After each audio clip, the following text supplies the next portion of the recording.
Siberia adalah film ke-6 yang dibuat Abel Ferrara bersama Willem Dafoe. Kolaborasi apik dari sutradara film kenamaan Jerman bukan menjadi suatu hal yang mengherankan jika film ini berhasil meraih 3 penghargaan sekaligus. Sebagai film bergenre thriller psikologis, Siberia mengajak penontonnya untuk menyelami dalamnya pemikiran seseorang. Akan banyak kecemasan dan penderitaan dalam film ini dan sangat tidak disarankan menontonnya sambil makan.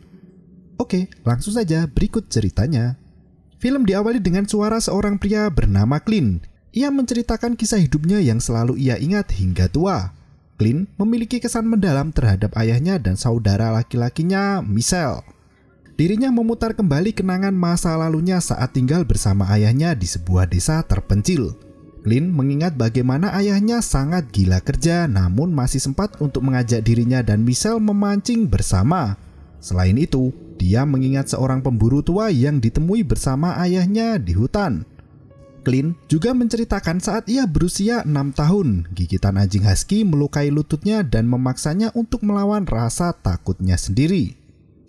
Setelah prolog panjang itu, terlihat seorang pria tua berjalan di tengah badai salju. Sementara itu, Clint tengah duduk di kafe barnya menunggu ada pelanggan yang datang. Ternyata pria tua itu masuk ke dalam bar milik Clint dan meminta minuman dengan bahasa Indian. Ya, pria itu adalah si pemburu tua yang selalu minum di bar miliknya. Obrolan antara mereka berdua lebih didominasi dengan bahasa tubuh. Meski Clint sudah cukup lama tinggal di daerah itu, ia masih belum bisa berbahasa daerah. Gonggongan anjing husky peliharaan mereka tampaknya mengganggu si pemburu. Michelle beranjak dari tempat duduknya dan pergi untuk memberi makan anjing-anjingnya itu.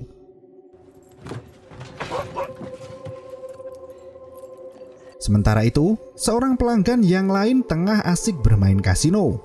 Sembari minum bir, pria itu tak mau menyerah menarik pedal bingo. Clint masih sibuk mengisi rak minumannya. Ia berkata pada pelanggannya jika dirinya sama sekali tak pernah bermain kasino. Pelanggannya itu bertanya, mengapa Clint tak mau bermain, padahal ia memiliki kesempatan besar untuk menang. Dengan santai, Clint mengatakan jika ia tak ingin menang karena takut kalah. Mereka berdua kembali fokus pada bingo yang mulai menjalankan angka terakhir. 9 menjadi angka yang diharapkan untuk keluar. Saat semua terfokus pada angka itu, tiba-tiba Clint diserang oleh seekor beruang liar. Ia mencoba menyelamatkan diri dan bertahan dari serangan hewan buas itu. Beruang Siberia itu menggigit leher Clint hingga sekarat. Clint tetap melawan dan menahan semua rasa sakitnya itu dan adegan pun berganti. Di suatu malam, Clint kedatangan pelanggan yang tak biasa. 2 orang terlihat mengendarai kereta salju yang ditarik oleh anjing Siberian Husky. Michelle membantu melepaskan anjing itu dan meneduhkannya di dalam kandang. Clint masih mengamati 2 tamunya itu dari dalam bar. 2 orang wanita tua dan muda memasuki barnya. Dengan bahasa daerah yang tidak dimengerti, mereka berbicara kepada Clint. Tanpa ragu, Clint memberikan segelas minuman keras untuk sekedar menghangatkan badan. Hingga tiba-tiba, wanita muda itu membuka bajunya di hadapan Clint. Terlihat perut wanita yang membesar dan ternyata sedang hamil. Melihat perut wanita itu, Clint mendekati dan mencium jabang bayi yang masih dikandung si wanita. Setelah menyentuh sesuatu, Clint segera membawa wanita itu ke dalam kamar. Meski wanita itu tengah hamil, Clint tetap menggaulinya dengan penuh gairah. Pertempuran di atas ranjang pun terjadi hingga esok hari. Adegan kembali berganti. Clint bangun kesiangan karena malamnya ia bekerja keras. Tubuhnya menggigil kedinginan. Clint segera menyalakan api di perapian dan bersiap untuk membuka kafe barnya. Di dapur, sudah tersedia sarapan untuk Clint dan juga Michelle. Setelah mengetahui teman wanitanya telah pergi, Clint turun ke ruang bawah tanah untuk menemui Michelle. Ia menuruni tangga dan melihat ada bayangan di bawah sana. Semakin mendekati bayangan itu, langkah Clint terhenti. Ketakutan dan kecemasan yang ia rasakan saat itu membuatnya terbangun dalam pikirannya sendiri. Clint tiba-tiba sudah berada di ujung jurang. Ia terperosok ke dasar tebing itu. Segera, ia bangkit dan berusaha mendaki tebing itu menggunakan tangan kosong. Penglihatannya kini menjadi sangat cembung dan tidak terlalu jelas. Ia juga mendengar suara dengungan dari ujung gua. Segera Clint berjalan ke arah sumber suara itu. Di sana ada genangan air yang disinari cahaya matahari saat akan tenggelam. Ya, visualisasi dari pantai yang juga merupakan kenangan Clint di masa lalu. Dalam genangan air itu ada ikan yang berenang tak tentu arah. Bayangan dan suara Michelle muncul dari dalam air. Ia bertanya pada Clint, mengapa ia memilih wanita itu? Michelle mengatakan jika Clint sedang terjebak dalam pikirannya sendiri. Ia mengatakan jika Clint berpura-pura terbuka terhadap semua hal, namun ia sendiri lupa betapa sempitnya pemikiran itu. Clint berkata jika jiwanya ada di dalam tubuhnya dan ia pasti tahu apa yang sedang terjadi dalam dirinya. Bayangan Michelle kembali mencoba untuk menyadarkan Clint. Ia mengatakan jika jiwa Clint berada di luar raganya dan Clint harus berusaha sendiri untuk merebut jiwanya lagi. Perbincangan antara Clint dan pikirannya terus berlanjut. Clint bermain dengan pikirannya sendiri yang merefleksikan Michelle sebagai lawan bicaranya. Pembicaraan itu cukup berlarut-larut hingga pada pembahasan ayahnya yang turut menyumbang trauma Clint. Michelle mengatakan jika Clint terus menyalahkan kesalahan ayahnya, hingga Clint lupa pada kesalahan terbesarnya. Saat Clint bertanya apa kesalahan terbesarnya, Michelle mengatakan jika Clint adalah orang yang selalu playing victim. Ia akan mengelak dari semua kesalahan yang ia buat sendiri. Tiba-tiba, Clint tersadar dan kembali ke tempat semula. Ia berada di ruang bawah tanah dan mendengar ada suara seorang wanita yang sedang bergumam. Clint mendekati wanita itu dan mengadahnya ke atas. Terlihat wanita tua tergeletak tak berdaya dengan tubuh dilumuri darah. Dari kemaluannya, terdapat seorang bayi yang keluar dari rahimnya. Clint sangat syok terkejut melihat kondisi wanita tua itu. Tampaknya sang cabang bayi terlahir dalam keadaan yang tidak sempurna, sehingga sulit untuk dikenali bagian tubuhnya. Tiba-tiba, Clint sudah tertidur dengan memeluk si wanita tua itu dari belakang dan adegan kembali berganti. Pagi itu, Clint keluar membawa kereta saljunya dan ditarik oleh 5 Siberian Husky miliknya. Dalam perjalanan itu, Clint bergumam pada dirinya sendiri. Ia mencoba untuk mencari tahu jati dirinya yang sesungguhnya. Bagi pengidap penyakit mental akan sulit untuk memahami apa yang sebenarnya terjadi. Ia selalu diganggu dengan pikiran liarnya yang tak bisa ia kendalikan. Pikiran fananya itu terlihat sangat nyata melebihi kenyataan yang ia hadapi. Clint melakukan perjalanan yang sangat panjang. Bahkan saat malam menjelang, Clint belum sampai di tujuan. Ia terhenti di sebuah rumah yang terdengar sangat kacau dari luar. Rumah itu dikepung oleh perampok yang membawa senjata. Banyak orang ditelanjangi dan dibunuh menggunakan senapan laras panjang. Semua pria gundul berbaris untuk menunggu dibantai. Tak hanya pria, ternyata juga ada anak kecil dan perempuan di sana. Jasad yang mati dibakar di tempat itu juga. Entah itu kejadian nyata atau hanya kejadian fana yang divisualisasikan oleh otak Clint. Malam semakin larut. Clint melanjutkan perjalanannya hingga sampai di sebuah tebing es. Ia berjalan menaiki tebing itu dan beristirahat di sebuah gua. Terdengar tangisan anjing yang mulai lapar dan kelelahan. Sesampainya di gua itu, Clint menyalakan api unggun untuk menghangatkan badan. Ia membawa serta anjing peliharaannya untuk berteduh di dalam gua. Lamunan Clint membawanya lagi ke alam bawah sadarnya yang liar. Ia berjalan masuk ke dalam gua dan melihat jasad manusia gantung diri di dalam sana. Dari arah lain, ia mendengar suara wanita yang berkata jika ingin melihat lembah. Wanita kerdil itu telanjang bulat dan menggunakan kursi roda untuk berjalan mendekati Clint. Saat Clint mendekati wanita kerdil itu, dari arah yang berbeda, seorang wanita berteriak mengatakan bahwa ia menunggu sang dokter tiba. Clint melihat ke arah wanita itu dan kini terlihat wanita gemuk yang lagi-lagi telanjang bulat menari-nari melambaikan tangannya. Di dalam gua itu semakin bising dan dipenuhi suara pasien yang meminta dokter agar segera datang. Dari arah lainnya, Clint melihat seorang pria paruh baya berjalan terengah-engah dengan infus yang masih menancap di lehernya. Pria itu meminta diajari cara untuk mati. Dengan menggenggam kemaluannya yang penuh darah, pria itu berjalan mendekati Clint. Tiba-tiba, semua bayangan orang yang telanjang itu menghilang dari pikiran liar Clint. Kini, ayah Clint berjalan mendekatinya.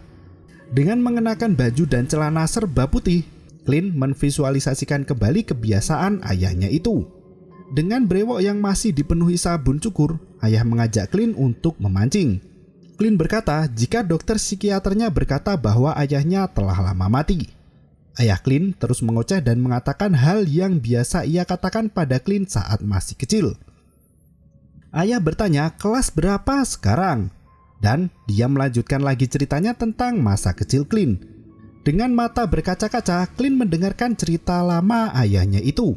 Setelah bercerita panjang, ayah meletakkan kacamata dan pergi meninggalkan Clint sambil menirukan suara burung loon.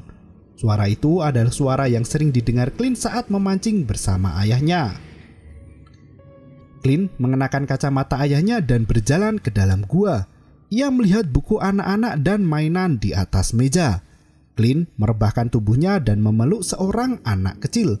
Ia mulai bergumam dan menceritakan sebuah cerita yang sering ia katakan untuk menidurkan anaknya. Dari mata sang anak, muncul perjalanan menuju keluar angkasa hingga sampai ke matahari dan Saturnus. Bayangan Clint dan anjing husky muncul dari sana.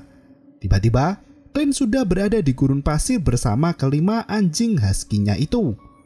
Ia berlari mencari air untuk minum. Hingga akhirnya ia sampai di pemukiman warga. Segera ia meminum genangan air yang ada di sana. Seorang pria menyapanya dan meminta Clint untuk masuk ke dalam rumah. Dengan sedikit ragu, Clint masuk sembari memperhatikan apa yang ada di dalam sana. Banyak orang sakit yang tergeletak di dalam rumah itu. Beberapa orang lainnya tampak sedang menyiapkan ramuan dan melakukan ritual untuk menyembuhkan penyakit. Bahkan terlihat seorang pria dengan jari kaki yang melengkung. Hingga akhirnya Clint sampai di sebuah ruang operasi. Ia memanggil ayahnya yang merupakan dokter spesialis bedah. Sang ayah mengacungkan pisau bedah padanya dan menunjukkan keahliannya dalam melakukan operasi. Tiba-tiba terdengar suara yang berisi nasihat. Clint mendekati suara itu dan mendengarkan nasihat itu dengan seksama. Seorang guru spiritual menjelaskan tentang pentingnya tidur malam. Ia berkata manusia yang tertawa ceria dan merasa kenyang di siang hari akan lebih nyenyak tidur ketika malam datang. Adegan pun kembali berganti. Clint berjalan menyusuri malam hingga pagi menjelang. Masih bersama dengan kelima anjingnya, ia sampai ke daerah subur dan rimbun. Clint terus berjalan menyusuri hutan hingga ia sampai di rumah seorang dukun. Ia mengatakan jika Clint ingin belajar menjadi seorang penyihir. Dukun itu bertanya mengapa Clint menemuinya. Clint segera bertanya padanya bagaimana caranya ia mendapatkan ilmu dukunnya. Si dukun itu mengatakan jika semua rahasia yang ada padanya adalah kenegatifan dari ilmu pengetahuan. Dari dalam rumah Pak Dukun ada seorang wanita yang mengintip. Clint masuk ke dalam rumah itu. Seorang wanita berdiri menunggu Clint di sana. Wanita itu adalah mantan istri Clint. Perbincangan antara Clint dan mantan istrinya itu menggambarkan betapa buruknya hubungan mereka berdua. Mantan istri Clint terus menyalahkannya atas penderitaan yang ia alami. Sementara Clint menyatakan bahwa kesalahan itu bukan hanya dirinya yang melakukannya, namun mereka berdua. Clint mengatakan jika ia merasa bersalah atas perceraian yang terjadi. Ia mengatakan jika dirinya masih sangat mencintai mantan istrinya itu. Wanita itu berkata pada Clint agar meminta maaf pada sang buah hati yang menjadi korban dari perceraian mereka berdua. Clint membalikkan badan dan terlihat seorang anak kecil sedang asik bermain di sana. Clint menyampaikan permintaan maafnya itu pada sang anak. Setelah meminta maaf, Clint mendekati mantan istrinya itu dan memeluknya erat. Tiba-tiba Clint sudah menyubui seorang wanita berwajah oriental. Ia mulai membuka baju perempuan itu dan menggerayangi tubuhnya. Tiba-tiba perempuan kembali berganti. Kini wanita cantik berkulit hitam yang menjadi lawan main Clint. Dan berganti lagi dengan wanita berambut pirang. Pikirannya itu terus berputar-putar pada perempuan yang pernah ia tiduri. Hingga adegan itu berhenti pada mantan istrinya yang berbuat kasar saat berhubungan seksual. Untuk mencapai klimaks, wanita itu mencekik Clint dan menamparnya hingga pipinya terluka. Bekas cakaran sang mantan istri membuat Clint terbawa pada bayangan ibu kandungnya. Ia berbincang dengan ibunya seperti saat ia duduk di bangku sekolah dasar. Sang ibu berjanji akan menjemput Clint saat pulang sekolah, namun ternyata ibunya tak pernah datang untuk menemui Clint. Clint kembali mengingat wajah neneknya dan keluarganya. Foto masa kecil Clint muncul dalam benaknya. Hingga Clint sampai di meja makan rumahnya. Ada mainan yang biasa ia mainkan saat kecil. Clint memainkan mainan itu dan berjalan pergi keluar rumah. Dari kejauhan terlihat ada seorang menunggangi kuda dan berhenti di depan rumah Clint. Pria berkuda itu adalah karakter yang Clint bangun sendiri dalam pikirannya. Pria itu menasihati Clint agar jangan terlalu baik. Ia menyarankan Clint agar lebih menikmati hidup, mendengarkan musik dengan kencang dan menari mengikuti irama. Jangan terlalu keras pada diri sendiri dan mulailah untuk menerima hidup. Dengan perlahan, Clint menyalakan musik kencang dan menari sambil menyanyikan lirik yang ia ketahui. Saat ia benar-benar masuk ke dalam kemeriahan musik itu, tiba-tiba Clint sudah berada di puncak kebahagiaan memori. Ia bermain tali putar bersama teman-teman kecilnya dulu. Ia berlari kecil dan bahagia melingkari sebuah tiang. Kenangan paling berharga yang pernah ia rasakan dalam hidupnya. Memori bahagia itu mengembalikan kesadaran Clint ke kehidupan nyata. Setelah Clint menemukan dirinya lagi, ia kembali pulang menggunakan kereta luncurnya itu. Anjing Siberian Husky berlari kencang membawanya ke rumah. Clint menyempatkan berhenti di rumah yang malam itu terjadi pembantaian. Di dalam rumah itu, ia melihat ada komplotan perampok bersenjata yang tengah melakukan pesta. Dengan rokok, ganja, dan minuman, orang-orang itu mulai memukuli dan menggoncangkan sebuah peti. Ternyata di dalam peti itu ada seorang anak kecil yang terperangkap di dalamnya.